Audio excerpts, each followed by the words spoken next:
Alright, DetroitBob here. Welcome back to RickMine, and it's haircut day. As you can tell, it's long, it's gray, it's shaggy, it needs a trimming. So we're going to go to Danielle, the hairstylist in Valpo. And you know what that means. I got my 3 regular stops for records that just sort of works at the 3 to 4 week mark and lines up with my haircut, so I get enough turnover in these racks every time. All right, we're approaching what used to be called New Creations, but it's called Daybreak Resale Shop now. So I recommend it if you're in Valpo, Indiana. I've only bought CDs, LPs, and 45s, and a few cassettes here. But they do have some decent stuff. So see the old sign there. And if you remember, I had Emily, I think her name was, she was saving some stuff for me. Let's see if she's got anything. Got a new battery in the Shinola, so everything is going good today. Let's see what they got.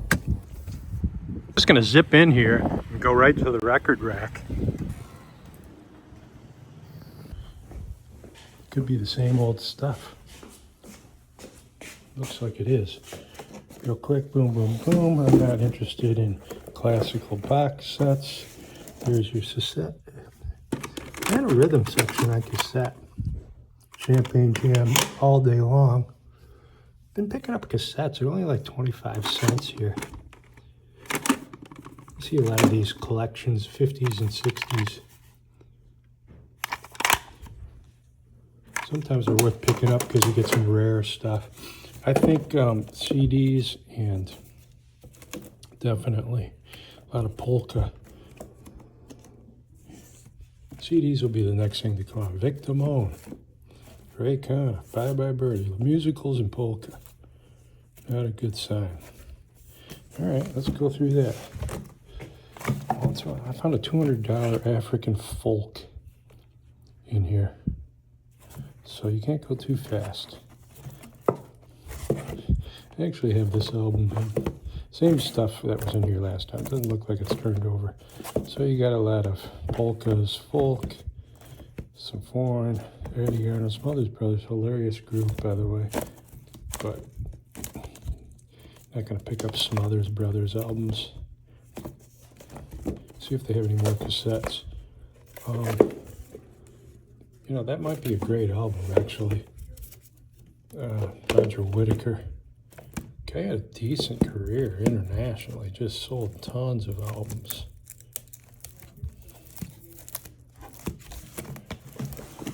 And I got out of there with 2 cassettes. So Atlantic Rhythm section, Champagne Jam. It's worth it just for that picture. I used to throw a party called Bassapalooza, and that was on one of the t-shirts one year, that fish playing guitar. And this looked pretty good, actually. RCA Volume 3 had a bunch of old chiffons and oldies and doo-wop stuff. So I think cassettes are going to make a comeback, so I'm going to start getting ahead of the game now. I might not start selling them for another year or 2. Oh, and by the way, that was a grand total of 50 cents. So, you know, you can't beat that. On the way to stop number 2, which is the Goodwill. And I'll tell you what, we've been here before with you guys, and we've had some good luck in here. So I've got my Goodwill card right up here, ready to roll, and we're gonna check it out. Card in hand, Shinola charged up and ready to roll. Let's do this. There we go. Been on a Goodwill roll lately. And I'll tell you what, they do some good work for the community. I get a lot of classic rock LPs, but let's see what they got. A lot of times it's just sort of picked over junk, but you never know. See if these places get enough time for them to turn over. You're gonna get a lot of polka, a lot of jazz, and a lot of show tunes, and a lot of religious, but you never know. Video discs. Very rarely do you see 45s. If they're on sleeve, the LPs, I really don't even look at them. I mean, like, so you're not seeing anything but the same stuff that was here last time. So you just fly. Should be able to get through the 3-bin rack in less than 3 minutes. There you go. Nothing. All right. Dean Martin. Like, if you're into that, like that could be good, but it's a songbook. It's not going to be original. Some Johnny Mathis. I like some of his stuff. So someone just dropped a whole Johnny Mathis collection off. Guy Lombardo, God. We had to suffer through him on television growing up. And let's see what else. Chubby Checker. All right, Chubby goes to the beach, but just totally damaged. Not gonna buy that. If that was in mint condition, hell yes, I'd buy it. It might have a Northern Soul song on it. Ray Conniff. Yeah, well, yeah. There we go. And you gotta look, like that's still in plastic, so it's still in shrink wrap. It's been opened. Bobby Goldsboro, we talked a lot about him. He shows up in the 45 racks big time, and there he is. There, a nerdy looking guy. But I tell you what, he pumped out a lot of 45s. I don't know. It looks like we're gonna have to go to Valpo Vintage to find some good Northern Soul. John Davidson, another one we had to suffer through on television growing up in Metro Detroit. He was so corny. But we had Soul Train, right, and Midnight Special, so that sort of saved us. And eventually Saturday Night Live. There we go. That's it. All right, let's go to Valpo Vintage. Thank you. We'll see you next time. All right, Valpo Vintage, there it is right here on the right. And guess what? I got a parking spot. So that's always the key, man. If you can get parking on the street, right there is where we're going. I think it's Emily here that said she's got some new soul records. So let's go check it out. Here we go, Valpo Vintage. Let's check it out. Construction going on. They're putting in new apartments and a parking garage across the street. So a little noisy, but let's see what we got going on here.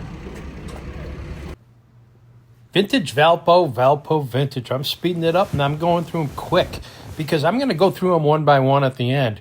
But right away, I'm noticing cleanliness and picture sleeves or company sleeves with most of these, and white label and green label promos. So this looks like it's a definite collection from possibly a radio station, because you don't get that many promos in one stack unless they came right from the DJ's desk. One by one, I'm checking them out. And they're all country. So I don't see a soul cache, but I'm seeing some interesting names. You got some Chet Atkins. You got some Waylon in there. You got some Carter in there. You've got some Christofferson in there. You've got RCA Victor. You've got Nashville.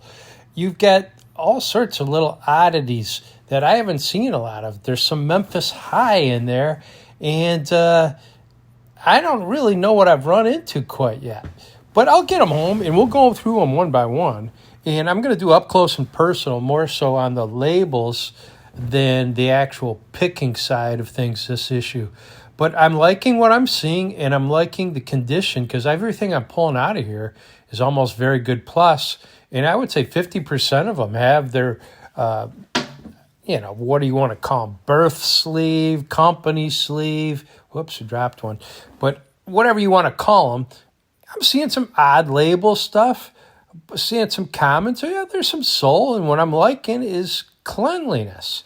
So you don't get this good a condition that often unless it just came from a collector or a cache of records that was left behind at a radio station and came directly here. I don't know the owner of this shop that well. I only know Emily, who works up front, and this guy's always outsourcing, so he's very rarely in the store. But when Emily gives me a heads up, hey, I got some new records to come in to check out, I'm there. And that's what I'm doing. I'm zipping through them. I'm loving the Rare Earth. That's an old Motown subsidiary.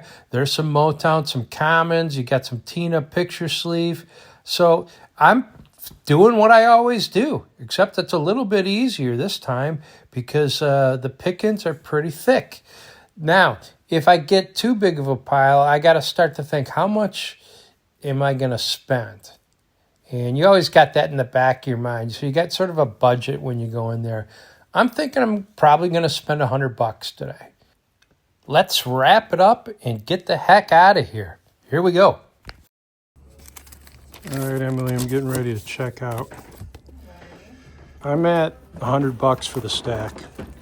Oh, there's 100 of them there, or that's what you're offering? So Valpo Vintage, and I got a big stack of records, all in great shape. It looks like it came out of a radio station. So let's go through this stuff and post it, and we'll come up with a gem for sure. All right, vintage Valpo Vintage. I got a whole box of records, bag of records to go through. I think I easily have $100 value. That's what I paid.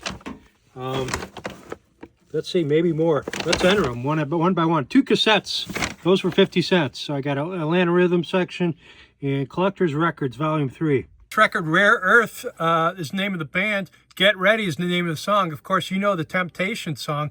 They did a great job with it. And they had a live version that was a whole side of an album. This is obviously not the whole side of an album. 1966, it says right there. So we're going to enter it in Discogs and see what it says. There you go, Rare Earth Monarch, $4 median value. So I gave it a very good. I'll go ahead and sell it and see what I get for it. Go listed on Discogs right there for $5.29 in a very good condition. It was a Monarch pressing, so it was a little bit unique, got a little more money. Next up on Cardinal, C'est l'Amour. And that's Mr. Dynamite, Mel Turner with the Jokers. Now, I basically just bought this based off of the label. It's single color, Cardinal, not that common. I'm not seeing anything else, but I think it's foreign because it's B-I-E-M right there. I think that's the German. And it'd help if I could read the fine print. Get out my magnifying glass. And I'll look it up. Let's see what it says. There you go. It is, well, it's a $7 record and definitely worth picking up. I wish I had the picture sleeve. There's a really cool picture sleeve on it. Definitely 1965 soul blues artist, basically Mel Turner and the Jokers, but it looks like a European release. Definitely a cool looking record, and it's in the collection now. And I went ahead and listed it for sale, and there you go. Belgium. It's out of Belgium. So there, that answers the question. Next up, Bamboo Records, Mel and Tim, and that's Backfield in Motion. And it's a $4 record. This one's a little beat up, so I listed it as a good plus. 1969 funk soul, recorded in Chicago, Illinois, right there. Great song. Backfield in Motion. American football, that's a penalty, but it's got it refers to a woman's derriere. So there's a double meaning there, and that's WOL, writing on label. So as a good plus, I listed it for $3.25. All right, I started running into a bunch of these promos, and boy, if that would have been Otis Redding or Elvis in this type of company sleeve, it's worth $1.15, but it's a very good condition, very good plus on the inside. So I listed it for sale for $1. All right, next up, Johnny S. Dollar. And that's the B side. There's the A side. $8 record. So there you go. Date is a little bit cooler of a label. A little more obscure, but I thought that was pretty good. Now, radio station copy, single suggested side. The guy put an X there. I have no idea who this artist is, but I think he's sort of in the country vein. It's classified as country on the style, 1967. It's a promo. So there you go. I'm going to go ahead and list it and see what it says. All right, Discogs suggests the price for these, so I always go with the suggested price. And this one went for $6.17. So it's for sale right now on Discogs. There you go. I'm going to show you the A-sides on these. Maxine Brown, caught my eye, single color label, double bar. You got the actual address, Nashville, 16th Ave, manufactured and distributed by RCA. So that's probably why it came in one of these RCA picture sleeves. And great condition. It just needs a clean. Turns out it's a $6 record. It listed for $6.92 or $6.50. So that's not bad. And it came out in what year? 1968. Folk, world, country is the genre, and country is the style. Waylon Jennings, once again on RCA Victor. The plug side is, I think, the A side always. Producer Chet Atkins. So you got two big country names on this. And a green label RCA Victor with a RCA company sleeve. Let's see if it's worth anything. Here we go, $6 for Waylon. And it was a promo, 1968 country record. Yours Love. Not your love, yours love. Backed with 6 Strings Away. Chet Atkins, producer on both sides. Check that out. Here we go, Chart Records again. This is Clyde Owens. So much for me, so much for you. Not for sale. Let's look it up. There you go. It's a $4 record. That's what I got it listed for. 1969 country. So someone ran into a little cash from Nashville. And these Chart Records, I think it's distributed by RCA. Almost looks the same as the RCA label. So there was probably a buyout or a subsidiary type arrangement going there. There you go. This one right here, Gordon Terry. That's what tears me up. Out of Nashville, but distributed by RCA. Got the double bar, single color, and not for sale means it's a promo.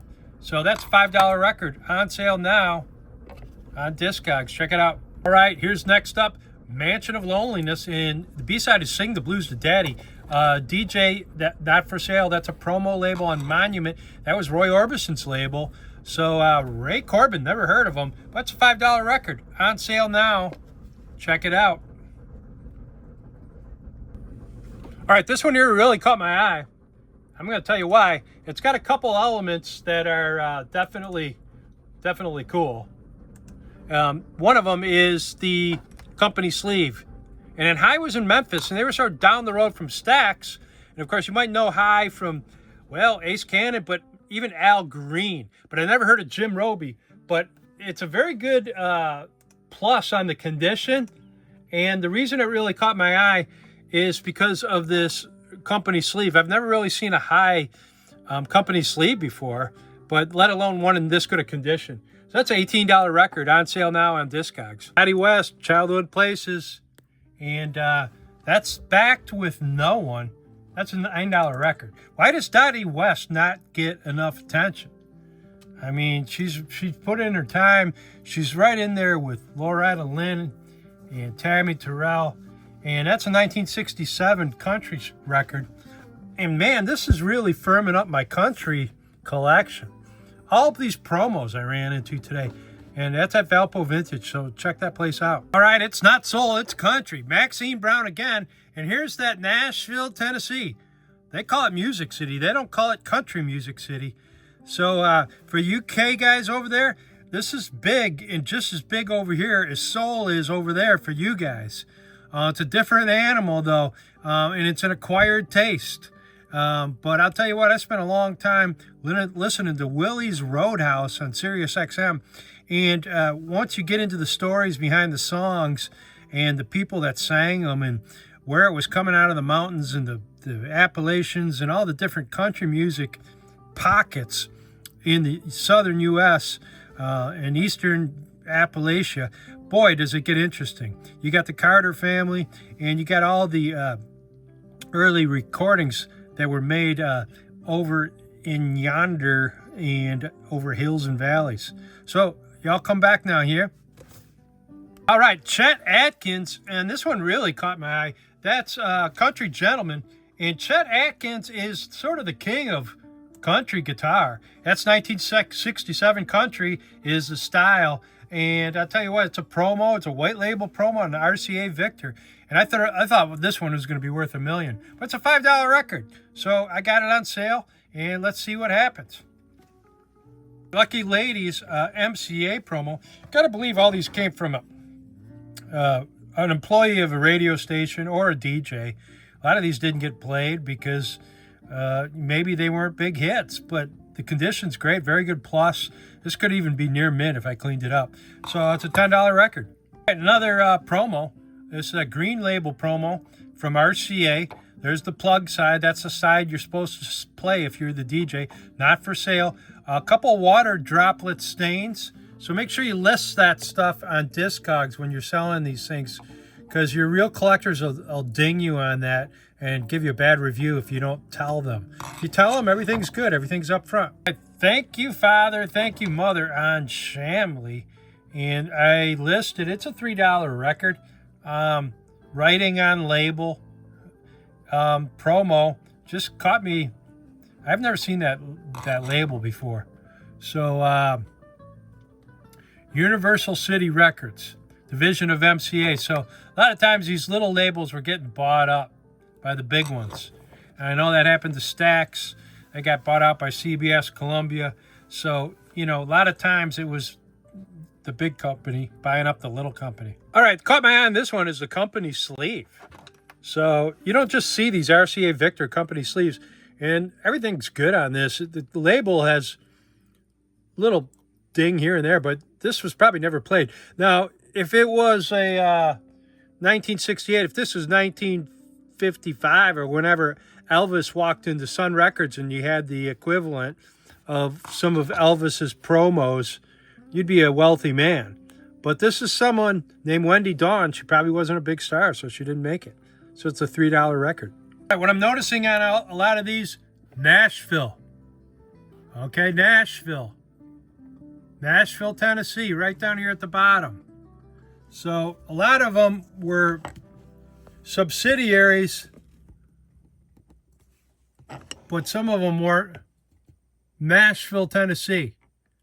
So I suspect this was a radio station cache from either southern Indiana, Tennessee, Kentucky, that ended up in someone's hands. And here we are in Valparaiso, Indiana, picking it up. $5 record. Now that's a country song for you right there. A cotton picking, chicken plucking, sheep shearing, shifty-eyed mind. And that was by Trina Love, and I don't think she did much more than this song.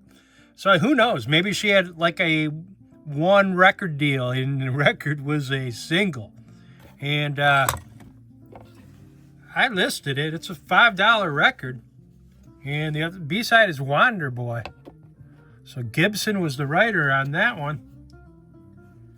And there you go. All right, this one's basically a plug side, not for sale. Where were you when I was young? RCA Victor, promo, green label. And I was just running into one after another of these. And they're coming on those RCA Victor company sleeves. So they're pretty cool. All out of Nashville, right?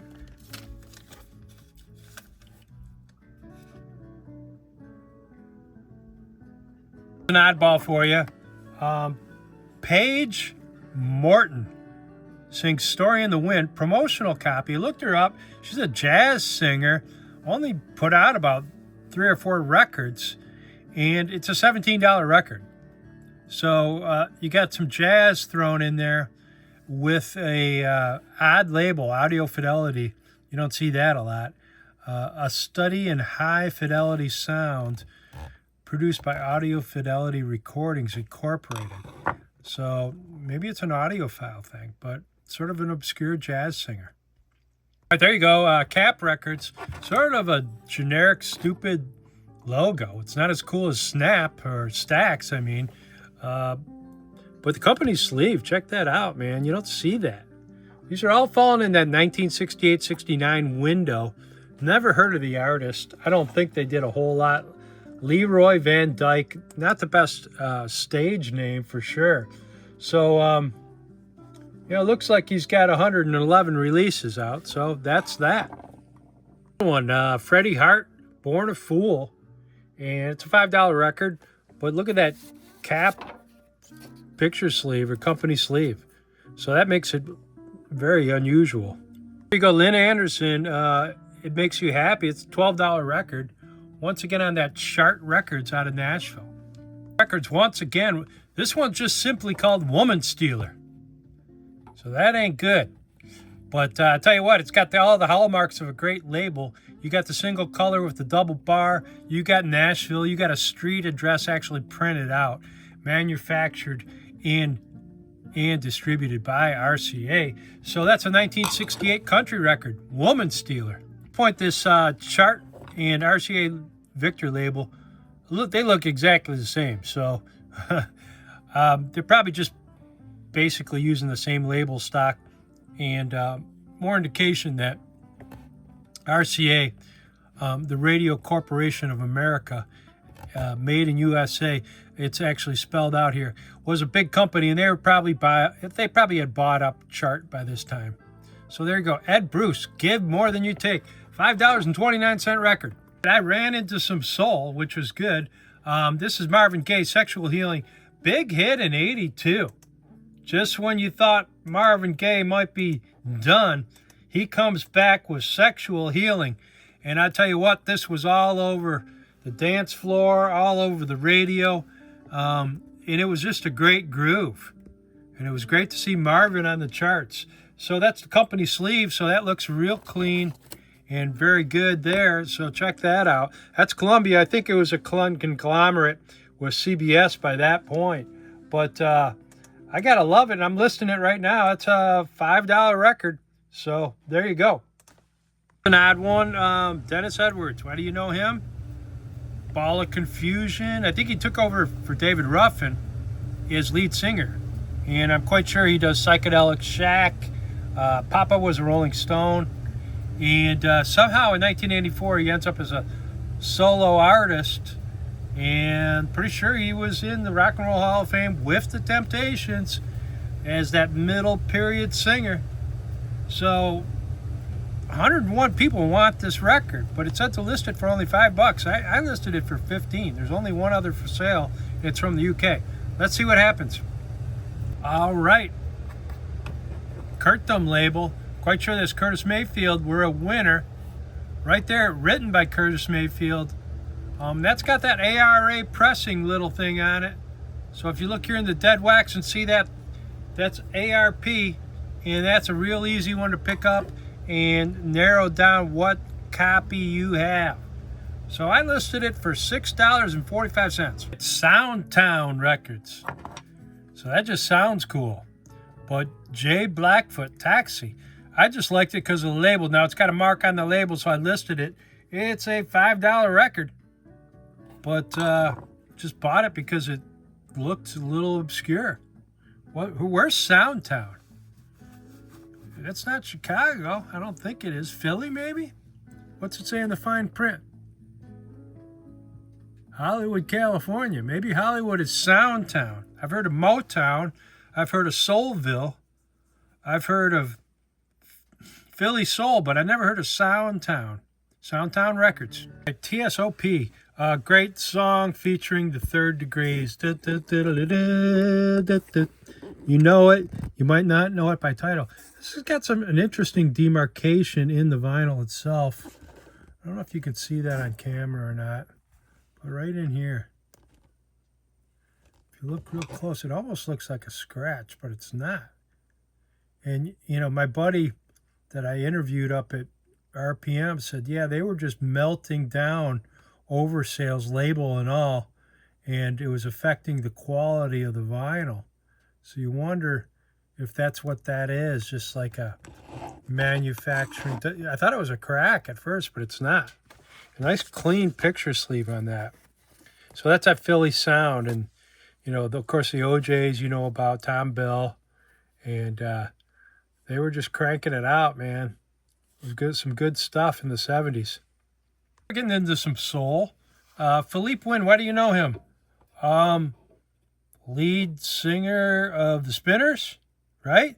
Died on stage, I believe. Later on, after he left the Spinners. So this looks like a solo release, 1983. It's a $5 record on Fantasy. If you remember Fantasy, they used to have that wild-looking green label, and Creedence Clearwater Revival was on it. So, yeah, I don't know the song, but it's a $5 record, and there you go. This is what I would call a mega hit. And that was the OJ's. Great company sleeve on that too. Very cool. Very good on the condition. Very good plus condition on the record itself. And not only was it a great song or a mega hit, but it was just, you know, you never got sick of this song. You know, it just, you wanted to get up and dance. So it crossed over to every radio. It originally came out in 72 and then reissued in this version in 79. So I'm sure there was some stomping going on in the UK to this one. Here you go, Charlie Rich, way before, hey, haven't you happened to see the most beautiful girl in the world? I think this is right after Mohair Sam, a DJ promotional label, Hurry Up Freight Train. That doesn't sound good. Sounds like someone's about ready to off themselves. But look at that beautiful high picture sleeve there. Country and Western, that's what that means. And distributed by London Records. So very cool. I didn't know Charlie Rich recorded on high. All right, here we go. This is an interesting one. A lot of things going on here. Waylon Jennings, everybody knows Waylon, but Anita Carter. Hey, it's the Carter family. It's Maybelle Carter's daughter. If you remember, her sister was married to Johnny Cash. That would be June Carter Cash. There was a third sister. She didn't do a lot, but she did have some recordings out. This one is a factory flaw on the label. So those aren't really, that's like pressed right into the vinyl right there. The song's called I Got You, and then produced by Chet Atkins. So you got a lot of things going on here. You got RCA, spelled out Radio Corporation of America, made in the USA. And then you got Waylon Jennings, Anita Carter, and Chet Atkins. It's a $5 record, but man, I think it should be worth more with all that going on. Maybe people have not discovered country as much, but we're not done yet, because here's Chris Christopherson on the B side, and that's a 1968 country song. But Chris Christopherson also, I don't know who Felton Jarvis is, but maybe he's somebody. You got a lot of names on that label. Some kind of sticker damage there. I'll note that in my sales pitch. Don Gibson, why do you know him? Well, how about I Can't Stop Loving You by Ray Charles? He wrote it. This guy wrote a ton of country songs. Sea of Love, Oh Lonesome Me, a lot of them that you know. Chet Atkins once again shows up, and that's Don Gibson right there. The Blue Boys. Without love, there is nothing. Backed by She's Wild as the Wind. And it's a $1.99 record. There you go. Here we go. Another country record. Well, not exactly. Because Billy Crash Craddock is associated with rockabilly. So once you get into rockabilly, it's a whole other genre of collectability. And, you know, the Stray Cats and Elvis can say they are rockabilly. And so can Blue Suede Shoes and everybody in between. So it's sort of the rock, hillbilly, rock and roll, early sound. And people still do it today. But there you go. Just with that name, Billy Crash Craddock. And there you go. The other side is nondescript. This is the plug sky. But it's a $12 record because it goes from being a regular country record to being a rockabilly record. I wonder what that would sound like. All right, box tops. By this time, we're probably looking for a big hit. Alex Chilton, look him up, the lead singer of the box top. Interesting story. Bob Dylan, of course, wrote I Shall Be Released, and he's got a great version of it. I think the band played with him on that later on down the road, and the band may have even done their own version of it. Dwarf Music, the Mala label, and it's got that little cutout hole. So it was like an overrun or a discounted release. All right, cool looking single color gold label. Leon Ashley and Marge Singleton on Ashley Records. It's a $5 record. So there you go. Lefty Frizzell. Got a brother named David Frizzell. And the suggested side is the marriage bit. So that doesn't sound too good either. Doesn't sound complimentary. Mark on label. So I put WOL in the listing. It's only a $3.25. But I wonder if he was really a lefty. So it could be just a nickname or it could be his real name. But with a last name like Frizzell, he's considered like a more mainstream honky-tonk country guy. So he's considered like a big influence in terms of singing and bringing maybe less nasally sound to the country palette. There you go. George Jones. It would be real easy for me to skip him over, but I got hooked on a song called He Stopped Loving Her Today. And I just fell in love with the guy after that. So this is a nice version of Picture Me Without You, and it was on that epic picture sleeve. Acquired taste, you know, he's got a really unique voice. I don't know what to say, but once you get into him, man, it's hard to set him down. That's all I'm going to say. Did a lot with Tammy Wynette. I want to watch that biopic. I think it's on Showtime, but I've heard it's good, so I'm going to check that out. Here you go. Now, this is a twofer to end all twofers. You Ain't Seen Nothing Yet.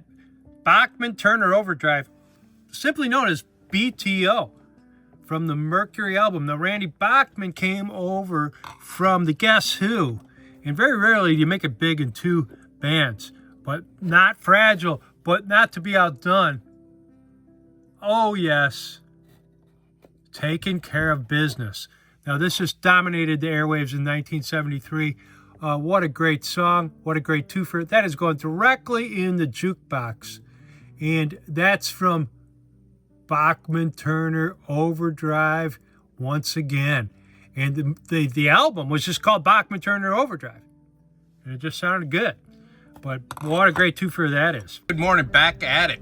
Here we are. Skeeter Davis. Don't they know it's the end of the world, right? Well, this is an early promo from 1978. It's a folk world country. It's a country record. But I just noticed it's got a radio station call letter. I don't know if you can see that. I'm wondering if these were all from that radio station. Right there. WWKM. Maybe it was on the dial at 1762. No, that's too high. Dial goes up to what? 1500 AM. I'll look it up. Maybe these were all a cache from that radio station. Maybe it was so big that they had their own pressings to break them on the country market. You know, who knows? But I'll check it out and I'll get back to you. Very cool record, very clean, very good plus promo. So that's the plug side. The other side is, well, How in the World. So there you go. Looks like she wrote that one too. So not the A side. And these are all for sale on Discogs, so check it out. Next up is Call Me Lightning by The Who. This, I'm not familiar with the song. Mixed in with all these country records, I got a Who single, and this certainly wasn't on Meaty Beaty Big and Bouncy, because I had all those memorized on that album. And it's a 1968 single, rock pop, mod power pop. So look at that. And the B-side is Dr. Jekyll and Mr. Hyde. And it's a Gloversville pressing, and I'm quite sure Gloversville has this little tiny clover right there. I could be wrong, but you guys will know better than I will. Let's see, really super zoom in on that. All right, there's that little tiny clover, as opposed to the Pinckneyville, which is like a little diamond shape. But that's, I'm pretty sure, indicates the Gloverville pressing. And it's sort of wild because it's not in the runouts or anything like that. So there you go, The Who. And what a great band. I always loved that. They sort of got lost between the Beatles and the Stones. In a lot of ways, they were able to forge their own sound. And they definitely had their own sound. This one for you, Ursel Hickey on Toot Records. That's a $20 record. Why? I looked up Ursel, he's rockabilly. So once you go over to rockabilly, you jump up out of country music and you get these collectors excited. Basically a sort of a no-name guy. Not a lot of output. which makes him even more rare. You know, he's probably got 27 releases, according to Discogs. This record, not only is it for sale for $19, it came out in 1968. So, you know, a lot of these Elvis wannabes, you know, blue suede shoe, rockabilly types got lost in obscurity because they didn't really know how to play them. The country stations didn't really fall for them, and the rock stations really didn't get them. So, but they got a great twangy sound. So if you're into rockabilly at all, there's been a rockabilly revival. My buddy in Chicago, Dave, New Wave Dave, I call him, he drives around in a motorcycle tricked out like something from the Stray Cats. So rockabilly is a little cult amongst collectors and amongst folks from 20 to 70 years old in the US at least. So check it out. There's one for you too. Teardrop Records, cool label, very clean. Don't Let the Stars Get in Your Eyes, Little Joe and the Latineers. Now this is a Texas band, originally formed in 1959, but with the Hernandez brothers. Now there's no info on that. And what's unique about this is there is not a promo copy listed in Discogs. So this is clearly DJ copy. It's unique. The regular version of this was going from anywhere from $8 to $12, but top sale, I listed it for 20 because, and it needs a little bit of a cleaning, but it's still very good plus. So let's see what happens. I'll keep my eye on this one and keep you posted. All right, Up All Night with Freddie King. Great line from the Grand Funk Railroad song, We're an American Band. But this is the blues singer doing some Christmas. And it's a reissue, 75 reissue. I think it said originally 61. Now, if this would have been like Hideaway or one of his earlier hits, I think it would be worth a lot more money. But it's about a $4 record. But, you know, out of Nashville again. So I got this whole cache coming out of Nashville. Probably a radio station copy. This thing probably jumps. So you want to add a little spice to your Christmas playlist. Throw a little Freddie King's version of the classic Christmas tunes in there. They're going to jump. There you go, the Dells. Oh, what a night. There's your WOL writing on label. But even they just kept going, man. This is a 1984 release. And it's a $10 record. So for sale. All right, there you go, the Chai Lights. Not to be outdone. This is only a $3 record. But nothing really. The barcode started coming in, about 82? So you can actually scan these barcodes on Discogs, and it'll jump right into the actual listing. A lot of times it's more specific than just entering it by hand, and definitely quicker. The B-side had some WOL, and I always list that. It said $1.50 for this record. I listed it for $3. I think it's worth more than that. So writing on label, WOL. Sticker on label, SOL. Sticker on sleeve, SOS. Make sure you let them know if it's a company sleeve. So if it's Private Eye Records and it's got a Private Eye sleeve, that's a company sleeve. If it's just a plain white sleeve, that's a generic sleeve. If it's a picture of the band and it's solid all the way through, that's called a picture sleeve, front and back. So you should know the difference and let your customer know what they're getting. Multiple stickers, tape residue, tape on sleeve, TOS, tape on label, TOL. All these little abbreviations, they're somewhere in Discogs. You can look up all the abbreviations. Those are the main ones that I list. I think, some guys just describe the thing. I don't play my records before I sell them. I just visually grade them. Once again, you got mint, near mint, very good, plus. You got very good, you got good plus, you get good, and I think poor and fair. So you want to get a pissed off buyer. List something as near mint when it's really very good plus, or even more so if it's very good. So just, if anything, you can downgrade. Like this one was tough. I almost had it as a very good plus, but it's got a few scuffs. So I got it as very good, and it definitely affects your pricing. People are obsessed about condition, and I think that carries over from LPs. But with 45s, I don't think condition is as crucial. I think a very good and a very good plus can sound exactly the same, or even a near mint for that matter. The grooves are wider, they're deeper, and they were just meant to, you know, the way they were mastered, they're meant to just jump off the label a little bit better to overcome that hissing and popping and crackling and just the speed of which you're traveling through those grooves, you know. So there you go. It's a $3 record. Hopefully you learned something there, and let's move on. There we go, Eagles, and it's a Richmond pressing. Now what I do is I enter these in my personal collection. So this is one I added 3 years ago, a VG Plus. Here's the one I just entered as a good. And I would have normally put a good plus on it, and it's got this big chip right there. So I made note of that.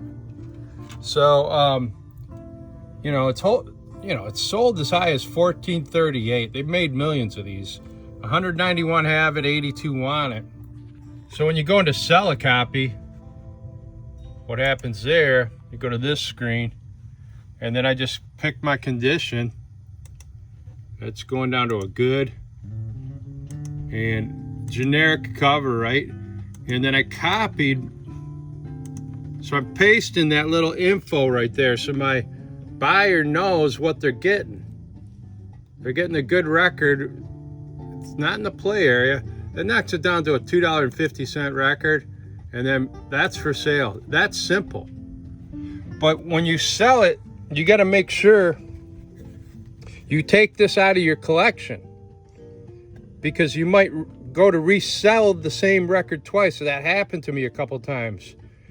So when you list a record on Discogs to be sold, that's one thing, and that's great. And when you sell it, Discogs takes it out of your inventory.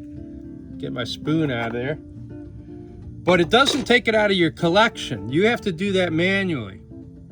So there it is. That record made them a lot of money. Glenn Fry from Royal Oak Dondero High School in Michigan. So him and Bob Seeger in the early days worked on some stuff on Hideout Records. I believe Glenn's early band, the Mushrooms, I think they were called, from Detroit. I think they had some stuff maybe recorded. I don't know. I don't know if he just sang background for one of the early Seeger songs, but they knew each other and they kept in touch over all the years. But Glenn, I heard he just loaded up the van and went to California and never came back, which a lot of kids from Detroit did. You know, it was the 70s, man, the 60s. Just get the hell out.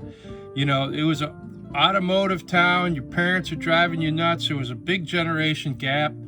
The Vietnam split the country, and it split the youth from the older generation quite a bit. So a lot of them just went to California, San Francisco, LA, and never came back and became rock stars. James Gurley, I think he was the lead guitarist of Big Brother and the Holding Company. I think he's a Detroit native. Stanley Mouse, the guy that did the artwork in a lot of the San Francisco Fillmore and Family Dog posters, did the artwork for the Grateful Dead, created the skull and the dancing skeleton iconography used to this day. Another Detroit product. He went to Mackenzie, same high school as my dad, except I think he got kicked out and went to possibly Cody after that. It was another one of the big Detroit high schools. There you go, the Eagles. All right, how can you say no to this record? The Safari's Wipeout. And it's not oldies, it's goldies 45. And this B-side, Surfer Joe, and that goes into a whole genre called surf rock. We've done an episode on that.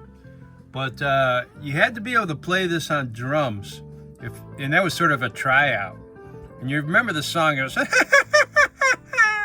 Wipeout. And it goes right into the drum roll. And you know, just, and it sort of set the tone for surf rock, man. You could play this on your desk if you were good enough with your hands. But what a great record, and what a great sound. The Safaris. All right, for you guys in the UK, if you don't like the twanginess of George Jones, and you don't like the nasal of Willie, then you got to listen to some Merle. A Merle Haggard, it's got a deep, resonating sort of a baritone voice. And I tell you what, he can sing anything and make it sound good. Even in these later 80s songs that he just sort of cranked out for Epic, boy, does he sound good, man. It's the type of voice that really gets to you. And he did some prison time, so, you know, he's sort of singing from the heart. And he knows what he's talking about because he's been there, he lived it. Came out 83. It's a $4 record. It's got that nice Epic picture, this company sleeve. Epic with Epic. So that's a nice little pickup for $4. Okay, back-to-back hits. Warner Brothers, I'm sure they bought up a bunch of record labels, but they had back catalogs on all these guys, so they started repackaging them and re-releasing them. Classical Gas. This is a reissue, and it's back-to-back hits. The problem with Mason Williams, he didn't have another big hit like Classical Gas. And my son plays classical guitar, so it's one of the better ones that he used to play all the time. So every time I see a copy of this. Now, it is so clean, I almost listed it as near mint, but it has what we call shelf wear, which can just be from a record sort of sliding around in its own sleeve, even though it looks like it's never been played. But it's got the nice company sleeve with it. Real clean copy in the B-side. Who cares what the B-side is?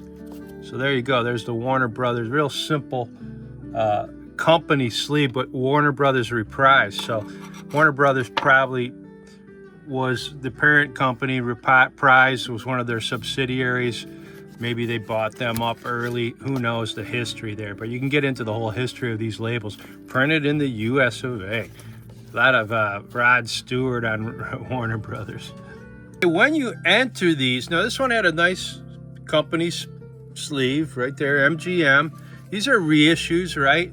What a great, how can you not have that in your collection? Wooly Bully, okay? So right there, you want that in your collection. The B-side is Juju Hand. I don't know the song, but I probably would if I listened to it.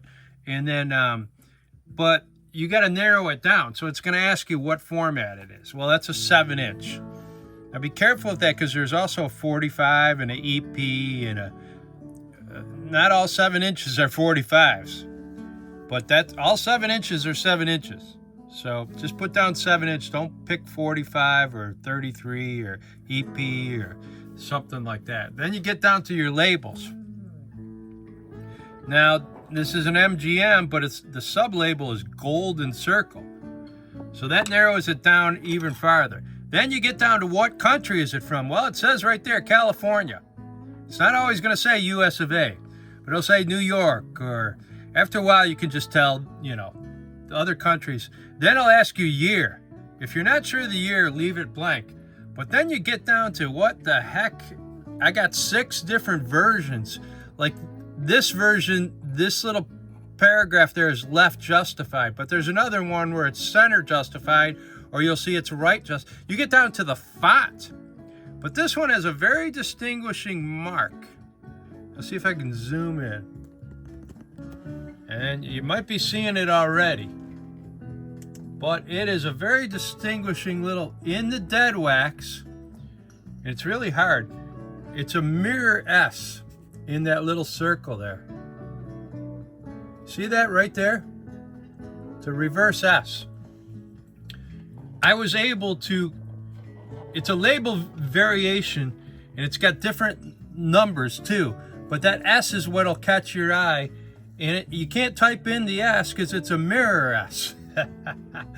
But that tells you that it's different, and then you read the notes underneath the record, and if you start seeing all these other different characteristics that are in the dead wax then you know you got the right copy. So that's how picky this can be. But that's the cool thing about 45s. All these different, and then you can look up and click on where the pressing plant was located, you know, who it was written by, you know, all that kind of stuff. This is 1967 originally, I believe.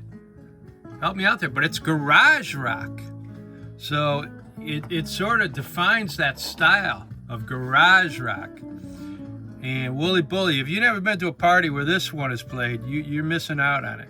So there you go, in my collection. I'm gonna sell it. Let's see what it comes. I'm gonna say very good plus on both the sleeve and the record. Let's see how much it recommends. And that's a clean record on both sides. I'm gonna go ahead and sell a copy of it. So very good plus on the record, very good plus. And I'm gonna make a note that it's a company sleeve, right? That's a $7.15 record. There you go. Go. KC and the Sunshine Band. Get down tonight. Boy, was this huge. And I'll tell you what, I just remember it was being played every 5 seconds on Detroit radio. It was a pop song. It was a disco song. This nice clean copy with a company sleeve. You know, they probably printed millions. You know, a lot of them, you know, it probably died just as fast as it rose up the charts. And then you started with the whole, there was like an anti-disco movement, you know. Detroit rockers engaged in the abolition of disco. I'll talk about that. I was a card-carrying member. So, but that was that. KC, man, still out there touring. There's a $1 record right there. George Jones, right? Won't touch a hand. 1971. Country. Here you go. Ray Charles. What I'd say, it's a two-parter. And if you saw the movie, Ray, Jamie Foxx did a great job and really played out this song really well. Man, this is really, really good. It's Ray, it's raw. I think he did it live one night and they went and cut it in the studio the next few days. So it's really fresh. Without all the orchestration, I think he gets way too much strings in a lot of his stuff. I like the live, raw Ray Charles. Good one. I listed it as near mint. So that's a $7 record. Good one. And great company sleeve. The Sound of Young America. So you got all the other albums and marketing going on there. And so they're selling albums on the sleeve. So that's very Gordy. Great marketing. It is a great record. It's in very good plus condition. So let's see what it comes up with here on the pricing. Company sleeve. Make sure you make note of that. That's a $6.50 record for sale on Discogs. DetroitBob RickMine. Motown cashed in on its catalog also. They had this special label called Motown Yesteryear Series. Tears of a Crown, and that's backed with Who's Gonna Take the Blame. Usually they're a pretty good twofer. This one, not so much. I'm not really that familiar with Who's Gonna Take the Blame, but Tears of a Clown, come on, that's a good one. Shows up on American Idol 30, 40 years later with just great renditions by different artists. Great record. Sold it, selling it, $5. Go, Roy Orbison, Oh Pretty Woman. Now it's got a cutout hole right there, but still it's a great record. I got it in very good plus condition. Nice picture sleeve, or company sleeve I should say, so check that out. And I think that's probably very good even with the small tear. So let's enter that into the computer and see what it's worth. Very good plus on the record. Very good on the picture sleeve. It's got a cutout hole. I think I showed you that. You want to definitely note that. That's just to overstock. It's only a $3 record, but I'm gonna list it for $4. Sometimes you just get a gut feeling, you know what I mean? All right. Hey, Chubby Checker, The Twist. Reissue mono, 1972 rock and roll. And Twist is the style. Backed with Lottie Low. And it came with a nice company sleeve. But make sure you tell your customer that there's a sticker on the sleeve. So if you're a reseller, they need to know that. I'm a collector, but I resell at the same time. So I'll explain my theory on that later in detail on a whole episode. John Denver, great looking label. And I didn't know it was John Denver Fat City. And this is the Stereo Gold Standard RCA Victor. B-side poems, prayers, and promises. But you can't go into a bar in the States now without someone playing this one. It's a great sing-along. It sort of fell out of favor, and it just really came back with the millennials for some reason. So there you go, John Denver. I had it as a near mint, but then I flipped it over. There was a bunch of scuffs on that B-side. So I knocked it down to a very good. That's a bummer, right? Look at that big scuff right there. So anyways, the sleeve was great. The picture sleeve was definitely near mint. You know, that's company sleeve, gold standard series, RCA. So look at that. You got a picture of a record and a needle and some gold and a gold record and all sorts of stuff there. Pretty cool. Here's the great Tina Turner with her then husband, Ike, I believe. And went to #1, I'm quite sure, in 1971. The B-side I'm not familiar with, but I think it's an older cut, like back to the 50s. So these guys deserve to have a relook. Ike had a lot of baggage, but I think we just need to look at their music and see what they were doing a little closer. Did they ever do a biopic picture of Tina Turner? If so, I'd like to see it. Ike and Tina Turner, back before she was solo. So, this is company sleeve. You got London, Parrot, Durham, and Phase 4. Now, I've got Moody Blues run Durham. Of course, Stones run London. Parrot, you see a lot of Tom Jones.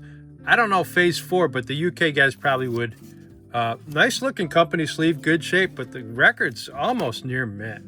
And some of my favorite Tom Jones songs. You want to get the crowd going, just put this one on. Great clean record. I listed it. It's a $13 record, man. So check that out. Tom Jones. B-side is I'll Never Fall in Love Again, which she did a lot of covers, but you know, there you go. She's a Lady. Written by Paul Anka. Very small print right there. You got to pick up on those details. Very cool. Parrot, great hits. Who would name the record label Parrot? But it worked. All right, this one's in great shape. I listed it as near mint. Now you got a little, I don't know if that's mold on the label, but it differs from another version. There's a Pennsylvania and there's a New Jersey. I have the Pennsylvania right there. Is the big difference. It you know, you got to list that. You got to look for those little tiny details. And that's in the notes section. So don't always go into the notes section. Now, I'll probably make a note that it's got some light, what would you call it? Staining, fading. I don't want to use the word mold because I don't even know if that's what it is. It would scare off somebody. Slight staining on label. How's that sound? I'll copy that. I'll save it in my record collection on Discogs. I'm going to list it as new mint with a generic sleeve. Paste. Slight staining on label. $7 record. So that's pretty cool. Now, I got excited when I saw this one because this has got a lot of things going for it. The high label is out of Memphis. You can see it underneath the sleeve. It is Al Green, who's like soul. He's like soul Hall of Fame. It's got the company sleeve, which is in really, really great shape. So let's look it up. It's not his big So in Love with You Still in Love with You hit, but let's look it up. It might be worth more if it's one of his lesser hits. So I've already pulled it up, and there's 34 different versions of this. One record, right? So that's the number I used to pull it up. I put high and I put Al Green. And that only narrows it down to 34 different versions. But I'm looking at the condition. It might be near mint. Got a little dust on it. So to narrow it down, I click it as a 7-inch. And now I'm down to 34 still. High records. So I got to put the label in again. It gets me down to 15. That's a US because it says Memphis, right? It gets me down to 9. And then the year, it only came out in 1974. Now, does it have any other marks? Take a look at this record a little closer and see what I see. So this is where you get in the dead wax.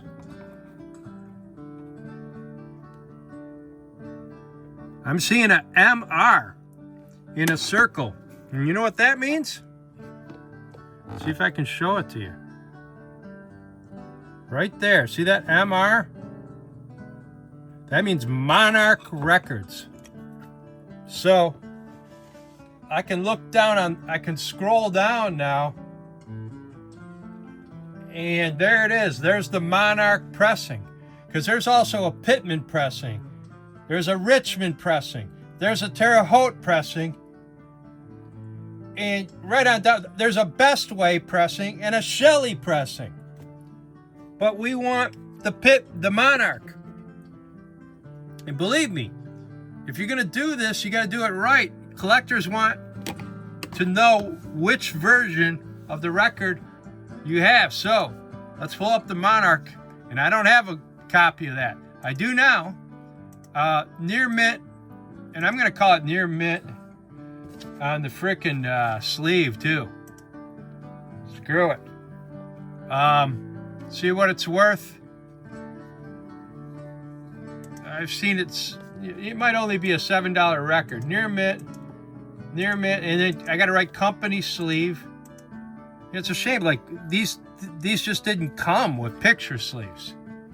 And it tells you where US was in terms of racial history in the time. You know, why isn't Al Green getting the picture sleeve? He should have been. $7.02 for sale. Here it is, RCA Victor, and it's a promo, and it's by Chet Atkins. So this is the gem of the week. And why? Well, you saw a lot of those green label and white label promos out of Nashville. And Chet Atkins is the king of country picking. So if you want to look him up and see some videos, he played with just about anybody, and he went on and produced a lot of records. Some of his best stuff is instrumental. The technique is just out of this world. They still have a yearly Chet Atkins festival down somewhere, Kentucky, Tennessee. I wish this guy would get as much love on the record collecting side as some of our Northern Soul guys do. But I'll tell you what, Chet Atkins, RCA Victor, the B-side, actually the plug side, is some of Chet's friends, also called Chet's Tune. This is the gem of the week. RickMine every Friday. Hit that subscribe button.